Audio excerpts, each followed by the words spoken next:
तथा लोगों को जागरूक करने के लिए एक मुहिम चला रखी है। उसी मुहिम के चलते हम आपके गांव में आज आए हैं।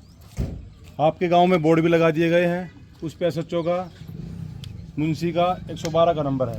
आप उस नंबर पे जो आपके आस पड़ोस में कोई नशा बेचता है या कोई बाहर से आपके गांव में आके कोई नशा बेच रहा है तो उसकी सूचना उस पर तुरंत दीजिए। हमारी 10 टीमें हैं, वो टीमें आएंगी, उसको उठा ले जाएंगी। आपका कहीं पे भी नाम नहीं आएगा कि किसने सूचना दी है। आपका भी गांव में माहौल अच्छा रहे, आपका प्यार प्रेम बना रहे, और जो बेच रहा है, जो समाज को ख़राब कर रहा है, बच्चों को ख़राब कर रहा है, उसको भी हम उठा के उसकी जो सही जगह है जेल, उसके अंदर उसको हम डाल सकें। इसी मुहिम के चलते हम आपके पास आप विनती करके आए हैं कि आप हमारा सहयोग करो। पुलिस प्रशासन आपका सहयोग करेगा। आप एक कदम आगे बढ़ोगे, हम 4 कदम इस मुहिम में आपके साथ देंगे।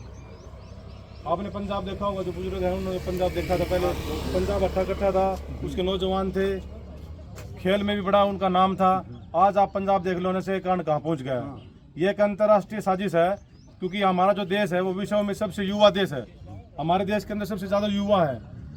तो वैसे तो हमें कोई हरा नहीं सकता, लेकिन युवा पीढ़ी को नशे में डाल के तो वो ख़राब हो जाएगा। बॉर्डर पे कौन जाके लड़ाई लड़ेगा? इसको ख़त्म यही कर दो। चाइना, पाकिस्तान उसी चीज़ की देख रहे हैं, उन्हीं की साजिश है, ये अंतर्राष्ट्रीय साजिश है कि भाई इंडिया के युवाओं को नशे में डाल कर उनको ख़त्म कर दो। अब हमारी जीत अपने आप हो जाएगी, किसी चीज़ की जरूरत ही नहीं पड़ेगी। इस मुहिम के चलते हुए हमने 30 से ज़्यादा अपराधियों को पकड़े भिवानी जेल में डाल दिया है। जो नशा बेचते थे, उनके घरों का सामान उठा के पूरा का पूरा, कुछ नहीं छोटा घर के अंदर, वो हम उठा के हम थाने में ले आए हैं। अब उनके घरों को तोड़ने के लिए हमने परमिशन मांग रखी है। जैसी परमिशन आती है उनके घरों पर बुलडोजर चला जाएगा। आपने देखा यूपी के अंदर जो चल रहा है, वही हाल यहाँ करना है। क्योंकि जो युवा पीढ़ी है, SP साहब ये कह रहे हैं, भाई जिला चरखी दादी मेरा परिवार है, मेरे परिवार का कोई भी बच्चा युवा नशे में पड़ के अपनी ज़िंदगी खराब ना करे, बल्कि पढ़ लिख के खेलों में आगे बढ़ के अपने माँ बाप का, अपने गांव का, अपने ज़िले का, अपने देश का नाम रोशन करे। जो चोरियाँ हो रही हैं, ये कोई एक्सपर्ट चोर नहीं है, ये नशे वाला ही है। इनको जो सूखा नशा कर रहे हैं ना, ये उन्हीं की करतूत है ये।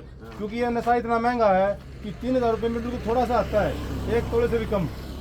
तो वो अपने परिवार से कितने दिन उससे करेगा? ज़मीन बेचेगा, माँ बाप को पीटेगा, भाइयों को पीटेगा, और उसके उनको मर्डर भी करेगा इस चीज़ के लिए। क्योंकि उसको जो बाहर से बेचने के लिए आ रहा है, वो उसको 2 बार 3 बार फ्री में पिलाएगा, उसको खिलाएगा, ले भाई तू चाट ले, उसको आदत पड़ जाएगी।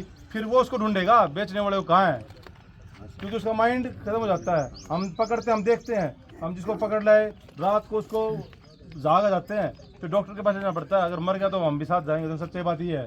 फिर ये कोई ये नहीं कहेगा भाई इसकी गलती थी, बोले पुलिस वाले की गलती थी। तो हम उनका हालात देख रहे हैं कि युवा किस कदर पहुँच चुका है। वो आप ही बता सकते हो, आपके बच्चे हैं जो युवा, ये बता सकते हैं भाई मेरा साथी है जी पीता है, ये फलाना आदमी से लेता है। आप हमारे को सूचना दो, आपका नाम गुप्त रखा जाएगा।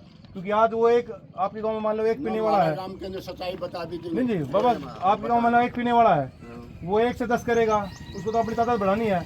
10 से 20 करेगा, 20 से 50 करेगा, 50 से 100 करेगा, वो तो पूरा परिवार खत्म हो जाता है। जो सूखा नशा करता है ना, वो अपने आप तो मानसिक शारीरिक रूप से खत्म हो जाता है, आर्थिक रूप से अपने पूरे परिवार खत्म कर देता है, और सामाजिक रूप से